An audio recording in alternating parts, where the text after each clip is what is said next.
Welcome to this tutorial. In this video, we are going to take a look at the addresses section within the Accounts app in KEBS.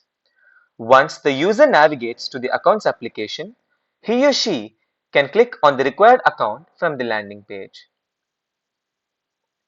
The details view of the account is then displayed. The addresses section can be viewed by clicking the Address tab. The list of existing addresses are displayed.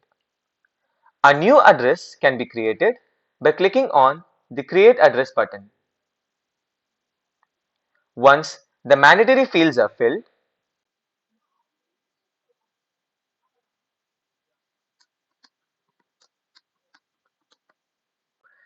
the user can mark the address is whether a billing address or not, and then can click the Submit button to create the address.